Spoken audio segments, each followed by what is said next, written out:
We're live. All right, guys. So tonight we're going to be going through blood sugar management. Because essentially after the last live broadcast that I did, I had loads of people messaging me. And I think, obviously, I highlighted, for me, I prioritize managing my blood sugar really, really high up on my list for lots of reasons I'll get into.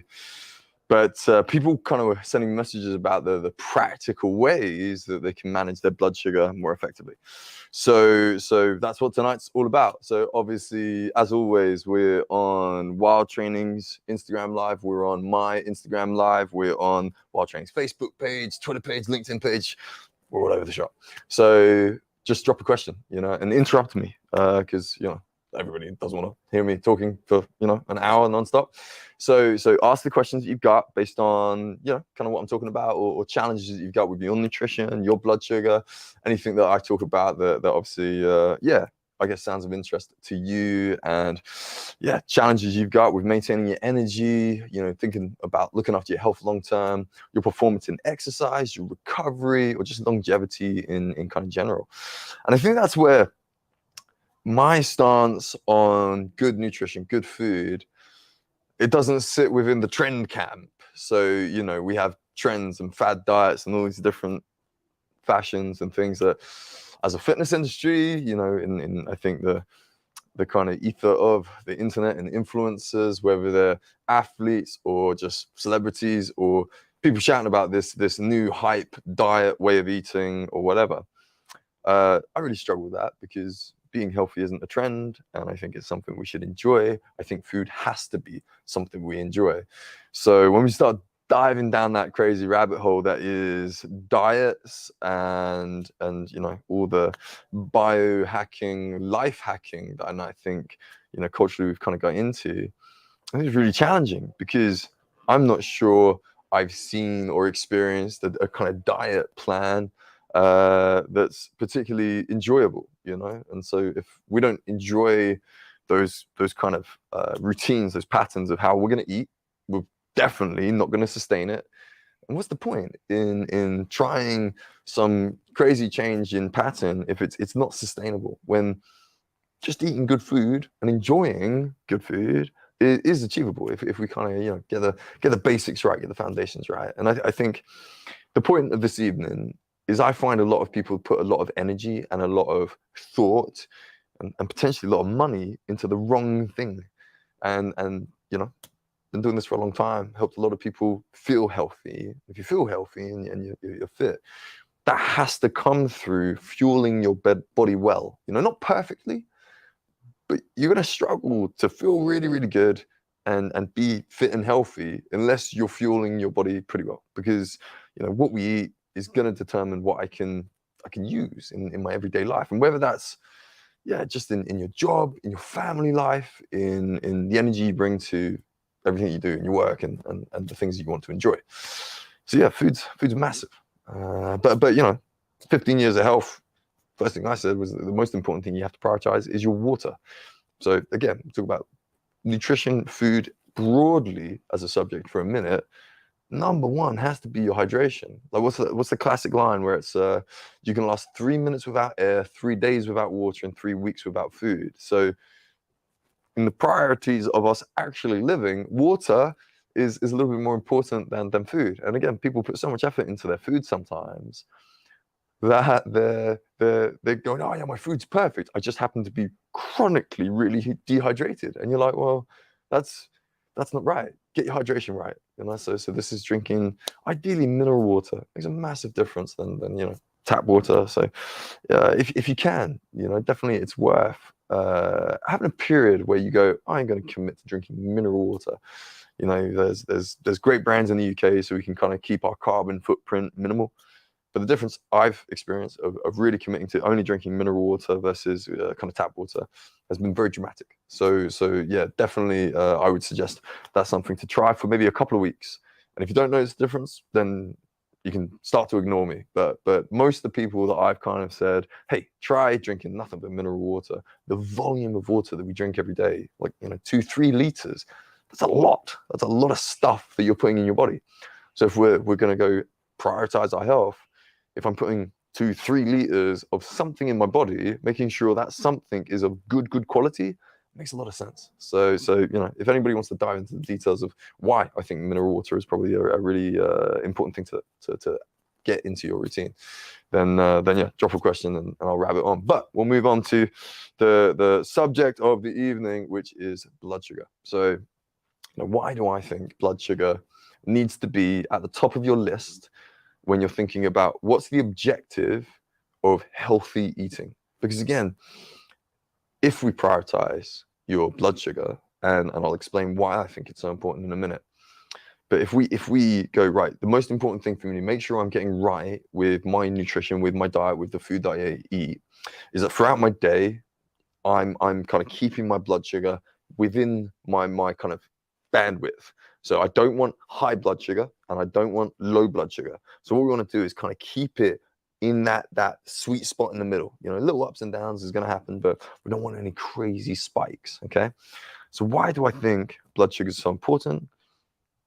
Insulin resistance is a massive problem when it comes to illnesses and frankly a lot of the diseases that end up with causing premature death or certainly premature poor health, right? So we're all going to get older, it's a number, but aging negatively is crazy to me when we've got the education, the evidence to not do that. So as we get older, if we look after our health in the right way by thinking about blood sugar, avoiding things like insulin resistance, which leads to most of these terrible illnesses and diseases we hear about, that's a pretty good reason to justify your blood sugar in my head.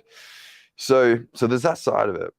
And if that's a priority for us, then so many of the fad diets you can disregard because you go, that sounds cool because my friend lost loads of weight on that diet, but it was bad for their blood sugar, which means, was it good for their health? I'd argue it's not, based on all of the evidence that we see based on illnesses and early deaths in our country. The other reason that you should be able to disregard a lot of those fad diets, if they're not looking after their blood sugar, is I would bet a pretty penny that they might have lost a decent amount of weight quickly, maybe, on this crazy super duper diet that they found, in Heat magazine or something. And I'll bet they would have put it back on, right? Because if we're not looking after our health, it's not going to be something we can sustain. And often the results that we get quickly, the changes that we make quickly, change back pretty quickly as well, right? So what we want to try and do is create a healthy system that looks after my body as a system so that I'm not sacrificing my long-term health for some sort of short-term goal, which shouldn't be the goal. Weight loss shouldn't be the goal. The goal should be to be healthy.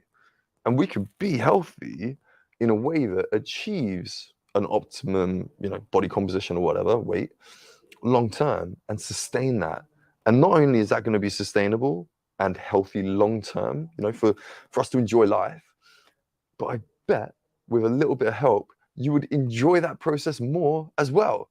So you've got this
you will hear about a high GI or a low GI food.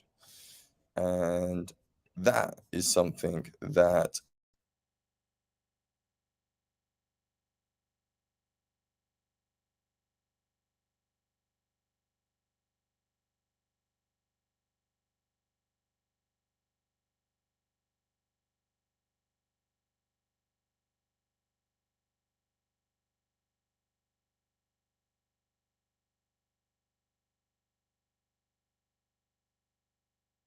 are going to end up um, affecting your blood sugar in a big way. So I have a high GI food, my blood sugar is going to spike. And if it spikes, your body's going to release a lot of insulin because insulin's the kind of hormone that takes sugar out of our blood. And when our blood sugar drops because of all that insulin, because we release so much insulin, because our blood sugar went very high and it can't be very high, it will damage our organs. It dives down really, really low. And when we have low blood sugar, that's when we're cranky, hangry. That's when you won't be able to perform physically, mentally.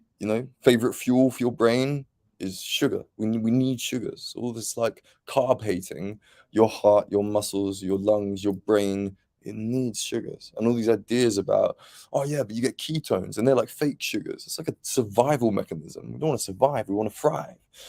So we want to avoid blood sugar because none of us are our best selves when we have low blood sugar.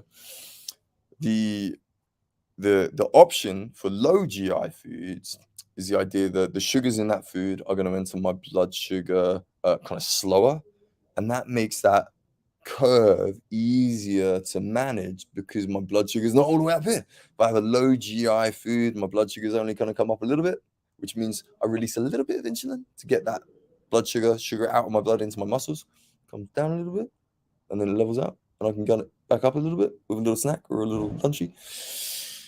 So high GI, low GI, great. But practically, one of the challenges with GI as a measurement of whether a carbohydrate is good or bad is the quantity that we eat. So if I have a low GI food, you're like wicked, James said low GI foods are good because they're going to be easier to manage my blood sugar, and you eat a lot of a low GI food, it becomes a higher GI. So what's really important when we talk about how the sugars in a carbohydrate enter your blood is the load. So there was a study that I looked at where they referenced glycemic load, and they would refer to glycemic load units, so GL units. And a unit, GL unit, it represented an amount of food. And this is way more helpful because now you have a picture of what you can eat. And so the way that this study kind of rolled out essentially was that in a day, you're allowed 40 GL units, 40 GL units a day. And in an ideal world, it doesn't need to be perfect, but it's a great starter for 6. You would have 10 GL units for breakfast, 10 GL units for lunch, 10 GL units for dinner. And then you've got those 5 GL units for the mid-morning and maybe mid-afternoon snack. And that would make my 40 GL units. So the nice thing about that is that was based on helping people manage their blood sugar within that optimal kind of range. That's what we kind of wanted to achieve. And what I have is this list of so many carbohydrates listed against their GL unit value. And so this is, as an example, if you think of fruit, right? Fruit's great. Yeah, you want to eat more vegetables than fruit, but don't hate on fruit because there's fructose on it. It's good. So let's think about what fruit I want to have for my snack, and we'll take like a common snack, like we all had as kids, was those little boxes of raisins, right? So like dried fruit, like a raisin. Okay, so we'll compare that to a strawberry, right? And I'm thinking, right, mid-morning, I'm a little bit low. I want to maintain my blood sugar. And James said frequency. I'll get into that later. There's a good way to go with it. So what do I want to pick as my kind of snack mid-morning? So I need 5 GLs of GL units to be in the snack. Raisins or strawberries. So you could have 10 raisins, little raisins, 10 little raisins, and that would be 5 GL units. or you could have a punnet of strawberries, like a whole punnet. So that's a really good example of choosing a carbohydrate, a fruit in this example, that a punnet of strawberries is probably going to satisfy me a little bit more than 10 raisins. And that's what managing your blood sugar kind of comes down to. You want to have an awareness of which carbohydrates are going to affect your blood sugar the most, kind of thing. What's going to really elevate your blood sugar and what's going to really drop your blood sugar. But practically, you guys need to know what to eat. So the beauty of this GL list that I have, and it's a big list. So, you know, vegetables and grains, and there's loads of different examples. If you looked at it for a couple of weeks when you were, you know, choosing your snacks or doing your shopping, after a couple of weeks, I reckon you would have a really, really good or a much better compass of the kind of snacks that are going to make it easier for you to manage your energy, maintain your health, and just feel rad. And yeah, if weight loss is your goal or maintaining a positive weight body composition is your thing, this is going to help you dramatically, because people not managing their blood sugar leads to lots of lifestyle choices that do not help them with their health, with their body composition, and maybe other goals that, you know, are their focus, you know, whether that's in their exercise or whatever. So that's a big part of tonight. So if you guys have any questions about glycemic load or anything I've just said goes against your Bible of health and fitness, and my doctor, this expert, that influencer said this about intermittent fasting and drinking coffee, and you just crack that question on one of these things and we'll get into it. So is that 40 GLs for both men and women? Yeah, because when we look at a GL unit, it's talking about your blood sugar. So there's a question come through talking about whether it's 40 GL units for a man or a woman. Yes, but again, I'm not talking about weight loss or weight gain. I'm talking about being healthy. So it's a really nice starter for 6. Is it a perfect rule? No. Is it a good one to start with? Absolutely. And then just think about your energy. You know, your energy will be a big part in what you've eaten. So if you feel wicked throughout the day and you don't have those lulls in concentration, you don't have those energy drops, you don't get moody, you don't start craving sugar. Why are you craving sugar? Why would your body do that to you? Why are you craving sugary things? It's because your blood sugar dropped. So you only have yourself to blame. That's on you guys. I let my blood sugar drop so low that my body went into survival mode, released a load of hormones that told me to go and eat some sugary food. And what happens if you go shopping when you're hungry and you're craving sugar? You go and buy all of the sugary Coke and donuts and all the things because that's what your body needs. But what would be way smarter is if you manage your kind of day so that you maintain your blood sugar, so you never get that crazy drop, you never get really moody, you don't lose concentration, you don't go to the shop and buy a bag of hobnobs. You know, that's the mission. We're going to avoid the hobnob diet, all right? And that comes down to you not letting your blood sugar drop too low. And that comes down to picking smarter carbohydrates. Glycemic load, as an example, having 40 a day is great. If you want to lose weight, this is where you have to have an awareness of your calorie intake. So if I wanted to lose weight, I would have to eat less calories. If I wanted to put on weight, I would have to eat more calories. There is no getting around that. Do I count my calories? Absolutely not. Have I spent a decent amount of time having an understanding of how many calories are in the foods that I enjoy as part of the variety of my diet? Absolutely. So I don't need to look now because I know how many calories are in my breakfast smoothie. I know how many calories are in my kind of lunch salad. I know, right? And am I spot on? Absolutely not. But I've got a really useful tool for working out whether I'm getting it wrong consistently. If I start getting skinnier, I'm not eating enough. And if I start getting bigger, I'm eating too much. So you start to tune yourself to feel your body and have a really good connection with when it's happy, when it's energetic, when it's healthy, and when it's not, when it's getting bigger, when it's getting smaller, you know. And I think sometimes you know, the apps, the MyFitnessPals, the fitness trackers, they're great. They're great for creating an awareness. But do I live by them? Do you guys want to live by them and count in those numbers? Like, absolutely not. We want to enjoy our food and enjoy our lifestyle. So I think create an awareness, but try and take ownership of knowing your food, knowing your blood sugar, knowing your goals, not the influencers that you follow, not the pro fighters that are going, oh, they did this for their weight cut. They're professionals, or they're crazy and they're trying to get a load of followers by telling everybody to eat liver or something like that. So we're gonna avoid some of the crazy stuff, and we're just gonna stick with the idea of being healthy and making that easy, because it is. Once you guys start listening to your own bodies, they're super clever. They're the best trackers you've ever got. Your brain, it does tell you everything. If you want to eat a load of sugary food, it's because you messed up your blood sugar, which is what we're trying to work on here. Oh, what we got, Kaz? Do you think the sequence in which you eat your macros in a meal can help manage blood sugar? Like eating carbs with fats, eating your veg first? I feel like that's a guided question from a very intelligent lady. But yeah, what Kaz is saying is absolutely right there. So popped up on my kind of Instagram feed that Kaz is saying, does it matter the order that we eat our foods in, or matter, will it impact my blood sugar? Absolutely. So one of the things that I'll get into now is things that affect blood sugar outside of the choice of carbohydrates. So cool. As a basic example, we've got my strawberries and we got my raisins, my dried fruit. And we've kind of established through the GL unit thing that maybe the punnet of strawberries would be a better choice to, make me feel like I've had a satisfying snack rather than 10 raisins. I mean, the idea of me eating 10 raisins and being satisfied is a joke. So let's stick with the idea of having a punnet of strawberries. So we've worked out kind of a better carbohydrate choice through our glycemic load thing.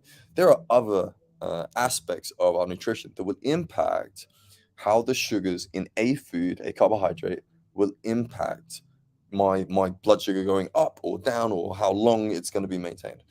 So one of the things that Kaz is getting to is should I eat my vegetables first, right? Well, it almost feels like an emotional personality question, that, because I feel like you don't want to be the guy at a dinner party that basically just eats all of his veg, because there might look like there's some sort of OCD thing going on. You might get into one of those awkward social conversations about wanting to be healthy or something.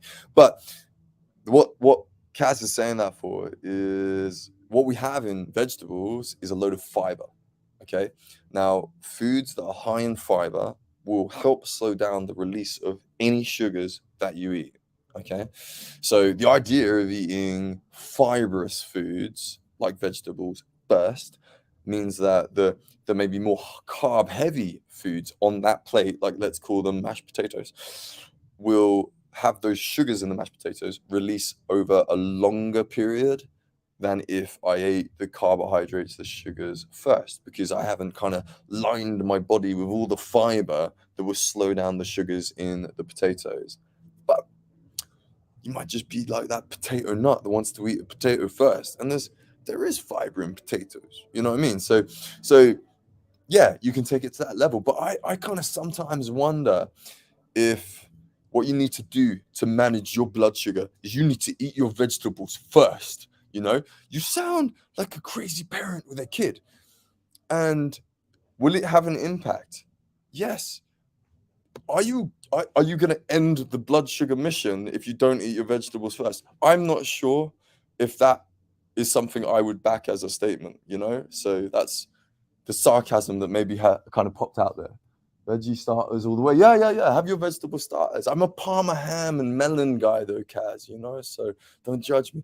But anyway, yeah, there are all these little influencer like rules that are super cool, I'm not going to lose any sleep over eating my potatoes first because I like potatoes. But yeah, whatever works for you, right? Yes, eating vegetables before you start eating, your donuts might help. It's not going to help. I'm not going to lie to you about that. Donuts are tough to manage. But anyway, vegetables first, maybe. What else can affect our blood sugar, right? So I've eaten my let's call it a banana now, right? So banana, not my strawberries. Why do tennis players eat bananas? Funny story. I had an argument with my dad about bananas once. My dad is a type 1 diabetic, right? So insulin dependent diabetes. So he would have to inject himself with a specific amount of insulin anytime he would eat a meal, so that his body could absorb those sugars effectively. Like our pancreas releases insulin, type 1 diabetics, they don't have that, so they have to inject themselves. And he would always say that bananas are a slow releasing carbohydrate. I was like, they're not a slow releasing carbohydrate. That's why tennis players eat them by the side of the court. They're not going, you know what, I need some sugar in half an hour, so I'm going to eat this banana and I should be fine for the next set. That's not why they eat the banana by the tennis court. So anyway, this argument, went on because I was a very young personal trainer, which obviously, learned all this stuff and was wrong because, you're always wrong with your dad, right? But one day he ate the banana, and then the banana gave him very high blood sugar, and then his blood sugar dropped down, and he had a hypoglycemic, kind of moment where obviously couldn't really operate properly. Might have curbed his car wheels a little bit badly because he had a low sugar moment. But that's my story about bananas, and that's what I'm sticking with. But anyway, if I have my banana and my blood sugar shoots up, what could I do? What could I eat with my banana to stop that sugar spike if that was my snack of choice, because I love bananas? We can eat it with some fats. Okay, so something like almonds. Almonds, not the salty, sugary, nutty one, crazy ones, right? Just an almond. If I have, like, say, a small handful of almonds, that fat is going to slow down the release of the sugars in the banana. So that could be a way where I could help myself manage my blood sugar, not get that crazy spike, because I don't want a big dump of insulin that's going to make my blood sugar drop to the hanger moment when I go to the shop and buy the hobnobs. So we're gonna have some almonds, or your nut of choice, walnuts, very good, omega 3s. So there's some good fats in nuts that we can benefit from in terms of managing our blood sugar. So we've got eat vegetables or high fiber foods is helpful. Okay, if we eat those high fiber foods before our higher sugar foods, then that's going to help. Eat some fats. Okay, so not go crazy, because again, if you're on the mission of body composition, maintaining your body composition, or losing fat or whatever, then if we have lots of fat, problem with fats is there are lots of calories in them. Now, the really clever thing is if you're eating fats, then your body has all these amazing mechanisms that tell you not to eat very many of them, right? So if you could imagine having a bowl of walnuts, big bowl of walnuts, you're probably not going to want to eat the big bowl of walnuts, right? You're going to get to the point where your body's going to go, oh, I've had enough of that. Because, fats are a great way of satisfying our hunger, if that makes sense. Problem with fat and sugar is if you mix them, which doesn't happen in very many examples that I can think of in nature, then the sugars are going to hide the fat, the calories from the fat. And this is where the devil of the hobnob diet comes into it, right? So hobnobs have a lot of fat in them, and they have a lot of sugar in them. You can eat quite a lot of hobnobs if you really try. And the problem with that is you are going to have a lot of calories because of the higher kind of calorie content of fats combined with sugars allows us to get past that. Oh, fats have satisfied my hunger because you've got all that, crazy sugar on it that makes you want to eat loads of them. Another example of that is cheesecake. Cheesecake's nearly 50% sugar and fat, which is why, grossly and unfairly, cheesecake is normally the food of choice when they are doing obesity tests on whether it's mice or rats. I can't remember, but that's why they do those things, because it's a very easy way to take on a lot of calories, because the fat carries lots of calories and the sugar hides the hunger satisfying side of fats. So positive, little bit of fat with a high sugar food helps us manage our blood sugar. Negative, eat a load of fat with a load of sugar, and you are going to find it very hard to achieve your goal of fat loss or maintaining your body composition. So that's just one thing to bear in mind. Other things, high fiber, a little bit of fat, is protein. So I am not on the high protein diet bandwagon, and I never will be. I've never seen any decent evidence that says a high protein diet is good for us. When I say good for us, I'm talking about the long game. So I want to be that 90-year-old playing with his grandkids like a crazy guy. So that's my long game. I'm not trying to be a professional athlete. I'm not trying to be, a front cover, whatever model. That's what I'm talking about. So if our goal is long-term health and living a wicked full life, then we don't need a high protein diet. But protein is another tool that will help slow down the release of our blood sugars And why do I want to slow down my blood sugar? Because then if I eat at 6 a.m. and I eat a good breakfast, so, there's going to be some carbs, there's going to be some protein, there's going to be some fats. My blood sugar is going to come up after I've been asleep. What happens when you wake up? You are low with blood sugar. You've woken up, fasted, you've been asleep. Your body's used all that great energy to regenerate, rejuvenate, recover. You need to put some food in your body. If I'm going to put some food in my body at the start of the day, it's going to be some carbs, some protein, some fats. Because why wouldn't you want one of the macronutrients, the things that make our bodies work properly, right? So I've had my breakfast and I've had all three. That means that energy and that sugar is going to kind of take me up a little bit, and it's going to be sustained for a decent amount of time before I get to my mid-morning snack or even my lunch, and I have a crash, right? So this is why by adding protein into some of our meals, we're going to find it an easier way of maintaining that nice smooth curve we want with our blood sugar, never going too high, never going too low. So then we get into the crazy conversation about how much protein you want in the diet. And if you go on the internet, you will find 50 different answers very quickly. Very easy rule of thumb is 1.5 grams of protein per kilogram of body weight per day. Loads of people tell me I'm wrong. Done it for years. Works really well. I can send you loads of evidence that says that's a nice place to be. Okay. So if easy maths, I'm 80 kilos. That means I want to have about 120 grams of protein per day.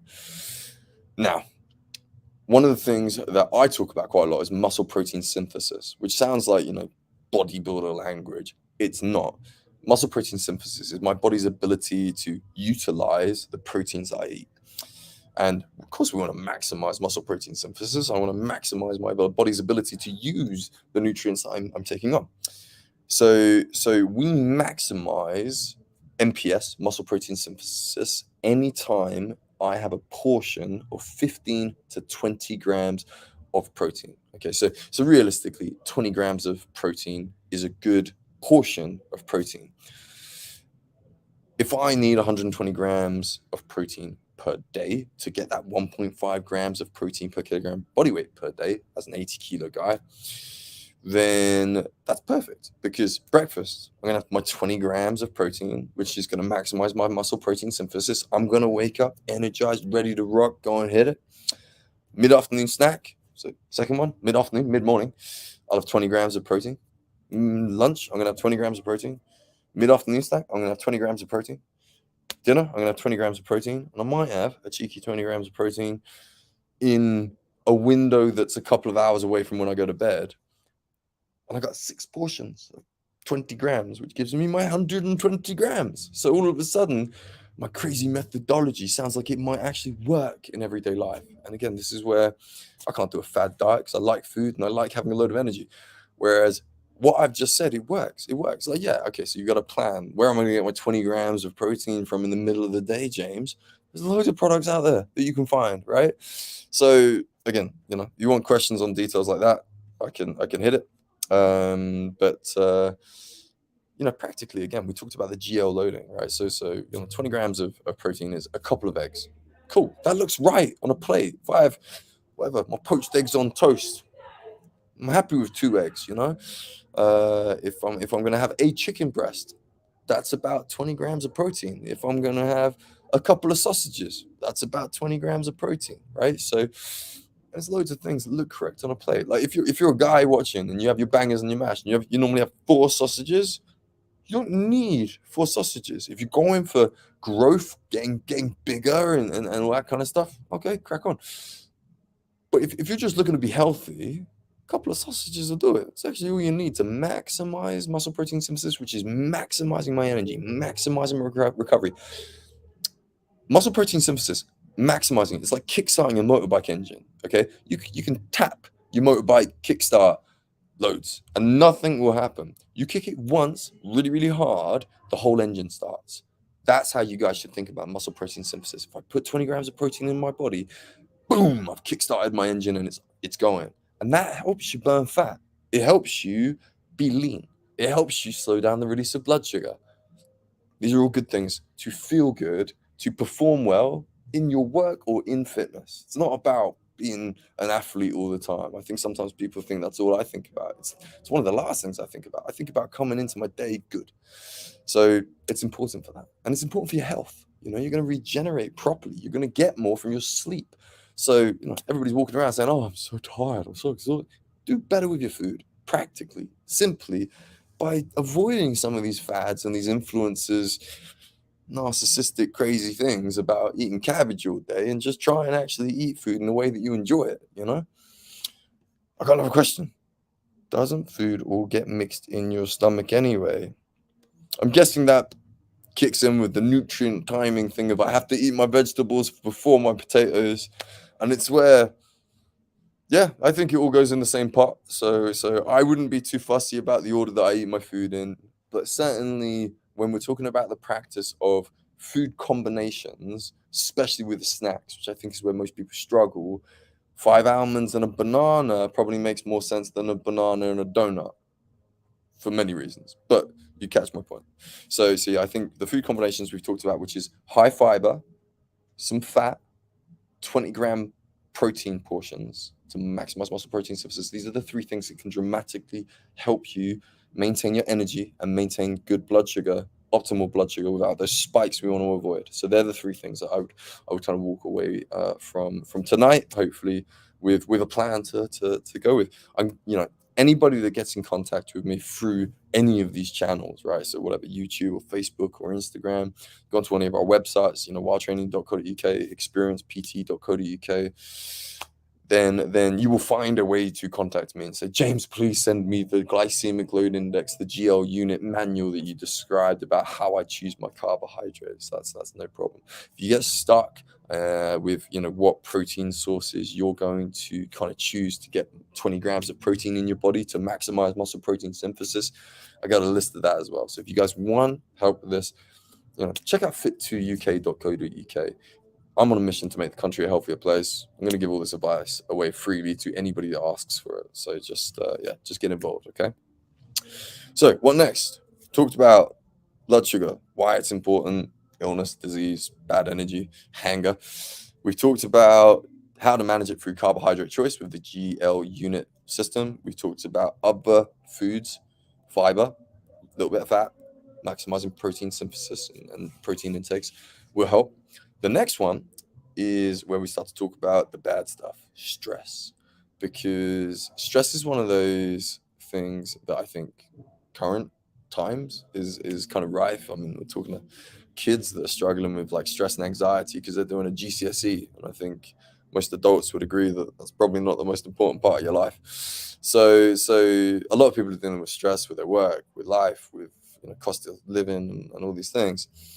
And stress is one of those things that very much kicks up our adrenals, our adrenaline and these kind of hormones, these stress hormones that help us get through stressful situations. Again, your body's a ninja. It's brilliant. It knows what you need to get through your day, and survival is the greatest instinct. What we need to try and do is work out how to manage our adrenal health so that we don't get that, burnout. We don't get that adrenal fatigue, which I think is maybe a massively underdiagnosed issue in the country right now. How can I help people manage their adrenals, their hormones? And this is where, emotional stress is a bigger subject than I got for tonight. And, I wouldn't try and describe myself as a life coach, but there's definitely some stuff that we can look at. So I mean, the best way of me managing my blood sugar every single day, 10, 15, 20 minutes of exercise. And last week I was talking about the benefits of anaerobic exercise and strength training for glycolytic systems. Glycogen is your carbohydrates. That's what carbohydrates are going to get turned into in your body, and that's what we're going to use for our fuel. So you're struggling to manage your blood sugar, and you're getting those ups and downs. Exercise is your best friend.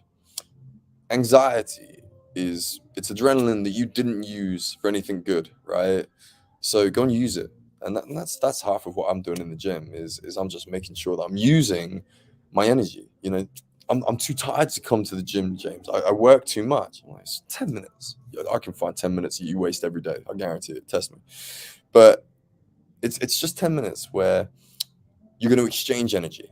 Okay, so I say to my clients sometimes, come to the gym and give me all of your stress, dump it, get rid of all the anger, get rid of all of the anxiety, get rid of all the rah with a workout. And it doesn't have to be a monster. Just move, do something fun, do something scary, do something exciting, do something heavy, do something fast.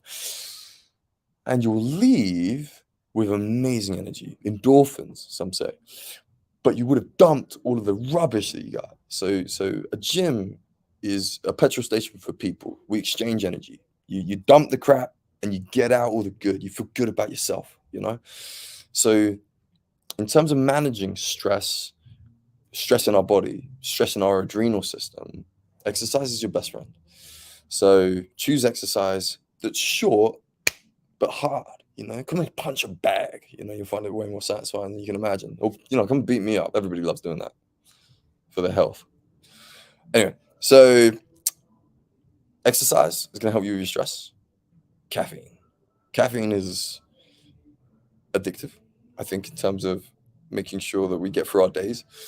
I think as soon as you start having, no sleep nights as a parent, I think caffeine becomes very needed commodity.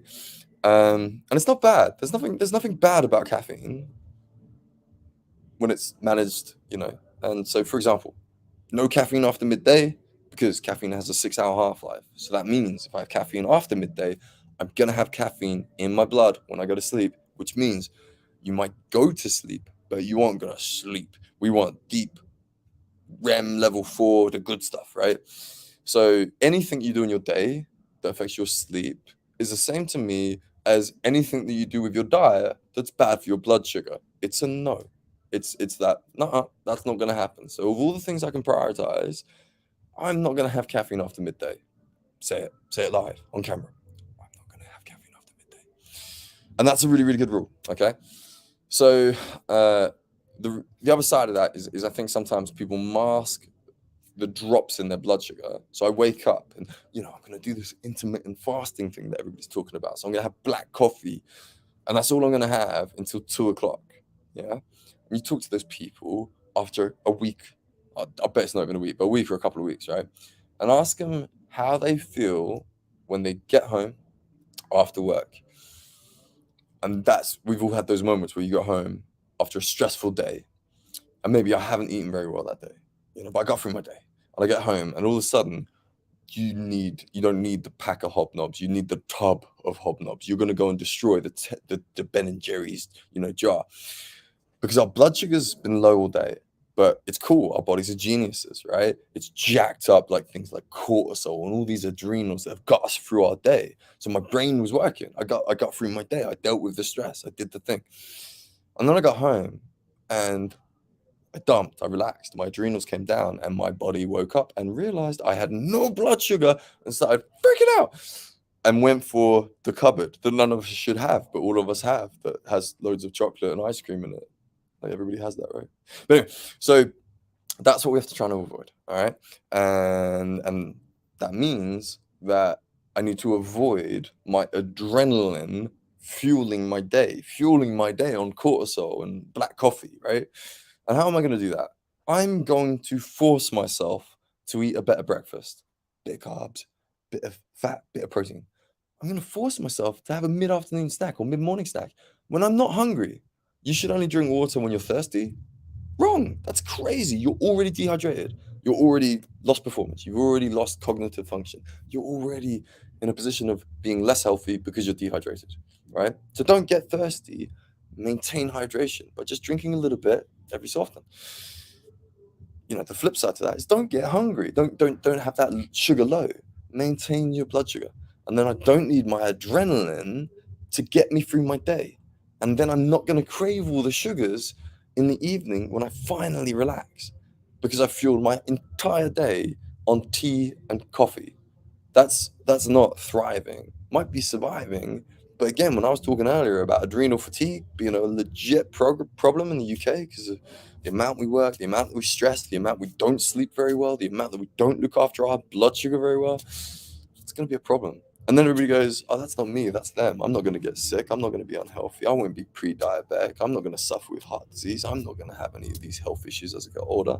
It's a crazy set of dice to roll with, just try and find a way to enjoy your breakfast. That's not a crazy plan, and if you need help with that, find help. If you can't work out how to do it, come and ask, people that have maybe found a way, through persevering and not giving up on the idea of having a healthy, fun, lovely life that they enjoy. It's not a diet when you like it. It's just how you eat. I don't sell diets. I just like, feeling good and eating good food and enjoying that food with my friends. So, adrenals. Got to deal with it if we're going to deal with our blood sugar. And if we want to be healthy, we want to be lean, we want to have great energy, we got to manage our blood sugar. It's top of the list. Okay. Other stuff. Any other questions? What we got? Fill in the contact form here. Oh, yeah. So we've posted the experiencept.co.uk website. So that's our personal training brand. So the Wild Training Gym, do all our fun stuff. Experiencept.co.uk is our new kind of personal training brand. But definitely a wicked resource for you guys to check out on YouTube, on Instagram. Obviously, we've got a website. There's a newsletter that you can sign up. So there's some great content. We've had already a newsletter go out about women's specific exercise, which is really, really interesting. Maybe a different kind of idea on women's specific training. This week I think we're going to be dropping one about losing the belly. So priorities in our food and lifestyle to help lose the gut fat, because I don't have fat arms, I don't have fat legs, but I got a fat tummy that I really, really don't like. So there's some ideas there about how, I think the whole industry's burned out the idea that we can't spot reduce, so we can't choose where I lose my fat. But you better believe you can live in a way that can help you holistically create a hormonal balance that will help you get rid of that fat on your tummy, and it'll explain to you why it's a long process. But anyway, that's probably another conversation for another live, maybe, unless everybody's getting bored and they don't want me to do lives anymore, take up their time on a Friday night or a Tuesday night, which I totally would get if everybody wanted me to stop. Nope, we're good, no comments. Sweet. All right, so anyway, how long have we gone? Whew, that was a quick 15 minutes, wasn't it? So what else have I got? Just pick good carbohydrates for your glycemic load. Sort out the foods that you eat your carbohydrates with by eating vegetables and high fiber foods, maybe first. A little bit of fat slows down the release of sugar. Decent amount of protein, 20 grams as a protein portion is a good shot to help slow down that release of sugar and maintain our energy for longer. Avoiding stress, dealing with stress through exercise, activity. You don't have to come to the gym. I'm not one of those crazy guys that says everybody has to come to the gym, but do something. You know what I mean? Go for a walk. But again, we want to find something that's a little bit more intense than that, because we're better at using sugars as an energy source and sorting out our blood sugar when we're working at a slightly higher intensity. So, rather than me going for a 10-mile run, which might sound horrific, maybe I want to go for a 10-minute sprint interval session. And maybe I'm not a great runner. So rather than me having to be, really technical with my sprint, technique, maybe I'm going to choose a hill, because obviously that's a really easy way for me to work harder relative to my fitness level. Like maybe walking up a hill is going to be really anaerobic for you. Great, work really hard for 10, 15, 20 seconds, and then have like a minute's rest, and then do that again for maybe 5 to 10 rounds. That's an amazing workout. You would have taken 10, 20 minutes out of your day. You're going to find it easier to manage your blood sugar. You're going to find it easier to manage your stress. I bet you come away from that kind of thing feeling better about your day, your week, your life, and how to manage the challenges that maybe feel negative with a more positive attitude, because that's what exercise does. You exercise, your body creates cells. Legit science, right? You exercise, your body creates cells that help you deal with every kind of stress in the world. Emotional, physical, environmental. Yeah, so exercise is the one. How do we create those cells really, really quickly? We exercise anaerobically. We do harder exercise, which doesn't mean trying to kill yourself. It just means don't go steady for 20 minutes. Go crazy for 20 seconds, have a rest, and do it again. And do that a few times in a way that challenges you but doesn't want you to throw up. That's not what exercise is. It's just about you finding your level that helps you feel better about your energy, your day, your stresses, and managing the key systems we talked about tonight, which is your blood sugar. What else have we got? Is protein a good after workout refuel source? Should I eat protein after I've worked out? I'm going to cause an argument.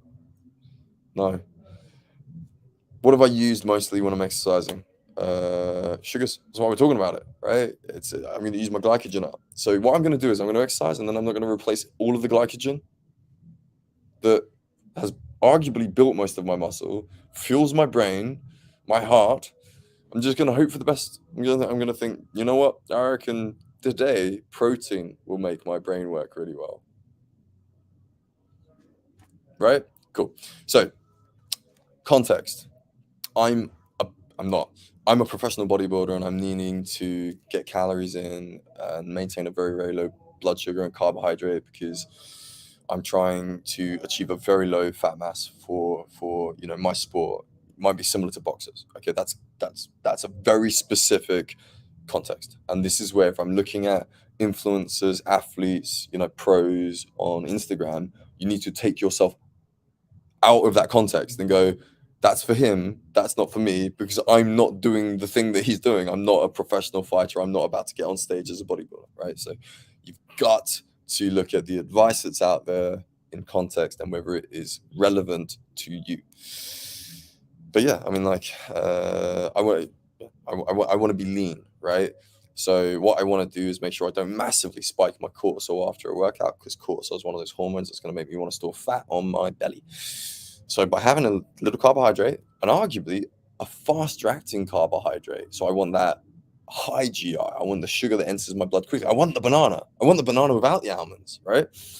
After my workout, pretty much straight away. And I mean within 15 minutes, because I'm going to recover faster. I'd like to recover slower from my workout. Said nobody ever, right? So recover from your workout. It's just intelligent, right? You're going to feel better. You might feel better driving home. Like, you want to drive home, like, I just had the most ridiculous CrossFit. It just sounds ridiculous, doesn't it? Eat something, refuel your body effectively with the fuel that you've mostly used up in your exercise, which would have been carbohydrates, glycogen, right? There's context to when I might eat protein. They're quite specific. If you guys have specific questions about that, then ask me. And again, you've got channels that you can hopefully kind of drop me a message on to work that kind of stuff out. So that one. Is it true that you shouldn't eat after 8 p.m. as your body starts to relax and holds on to fat? Narrative. Your body starts to relax and hold on to fat. Sounds like bullshit. So we're just going to walk away from that idea, right? But do I want to eat before I go to bed? Probably not, because I'm going to try to sleep with a full set of stomach.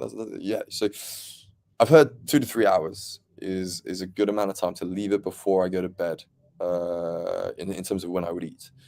Practically, that's not always possible, right? So, I've got home late from a busy day at work and the gym or whatever, and I don't know if I should eat now because James said absolutely, that I can't eat 2 to 3 hours before I go to bed. There are no absolutes. So in terms of influencers and dietitians and the crazy people on social media that we all follow, if they say this is an absolute rule, unfollow that trucker, because we're all different. You got to work out your own body. What's the best fitness tracker in the world is your body and your connection with how it feels. Okay, when it feels a thing, don't ignore it. It's much smarter than trucker influencer on Instagram. You know who you are. Anyway, so I got distracted. I got a bit angry. I'm not angry. Anyway, so I would avoid eating really close to my bedtime unless I hadn't eaten, because Hangry James is the worst James. So that's where we have to prioritize. What's the biggest priority? What have we been talking about for 55 minutes? Blood sugar. So I'm not gonna sacrifice my blood sugar and expect my body to recover on nothing because I got home late from work from the gym. It's just crazy. Your body doesn't fuel on nothing. It fuels on fuel. So you have to eat it. Okay. And that's where, again, I'm not going to tell you what to eat an hour before bed. You guys have to suck it and see. You know, you got to work out what works for you for breakfast, what works for you for a snack, what works for you for your lunch, what works for you before a workout, what works for you after a workout, what works for you for dinner, what works for you when you get home late from the gym or work, so that you can still sleep really, really well. There are no absolutes. There's you guys working out what makes you guys feel good, which should be a priority. Why would you not want to prioritize what makes you guys feel good? You know, you want to wake up feeling inflamed, feeling sore, feeling tired, or feeling rad. So I was like, oh yeah, James, how'd you get your food right? And I was like, I wake up at 5 a.m. every day and I'm gonna be at work till like 9 o'clock, Monday to Friday. Can you imagine having to try and do that with bad fuel when people are like, yeah, can you just slow down that muscle up demo one more time? Like, so, you know, everybody's got stress in their life and everybody's got to do a lot of work. Okay, doing that work with rubbish fuel in your body or hoping for the best on caffeine because some intermittent fasting nutcase told you that was a good idea just sounds crazy to me. So I would rather enjoy my food and enjoy the process of learning about food for me, not food for crazy trucker influencer on Instagram. You know who you are. So, got to the end of our questions. Got to my end of the hour. Bit sad about that one. Enjoyed it. But blood sugar, prioritize it, work it out. There's some basic rules there that I think will really, really help you guys.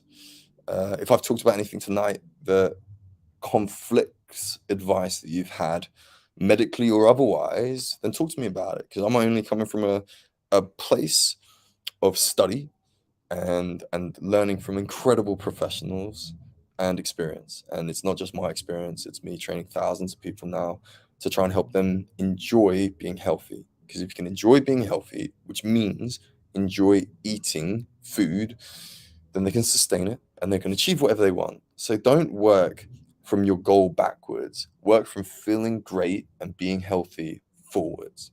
And you'll have a way better time achieving your results in a way that you enjoy, which means you're going to sustain them and just enjoy the days. Like, don't worry about what's going to happen in 6 months' time or what you're going to look like. Worry about how you feel today and tomorrow, and then go from there. And I think with those priorities in terms of blood sugar, hydration, and some of the rules that we've talked about there tonight that help you towards managing your blood sugar in a positive way,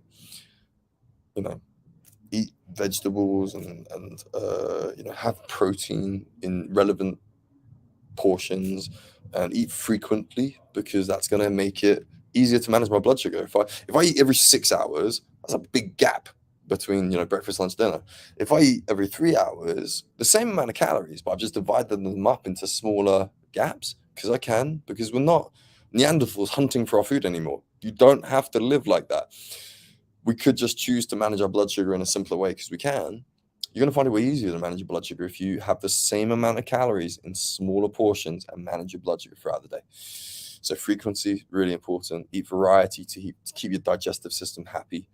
Eat loads of different colors, because different colored foods have different vitamins and minerals in them. So if I have some carrots and I have a banana and I've had a salad, I've got loads of color in my diet that day. I'm going to have more vitamins and minerals in my diet than people that have one color of food, which in the UK tends to mostly be white and brown, which is the lowest content of vitamins, minerals, and the highest content of calories, which is probably why 66% of the UK are obese or overweight. So that's a bit rubbish. What else have we got? I think quality of your food.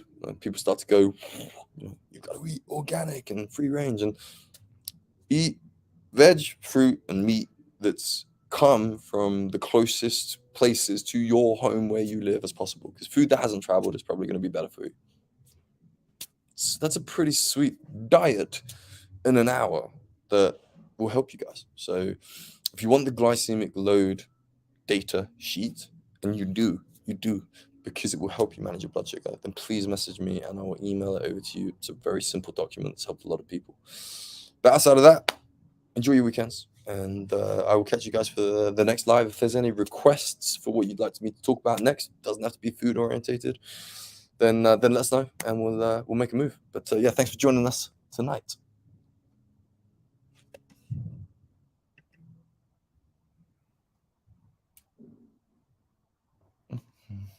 Mm-hmm.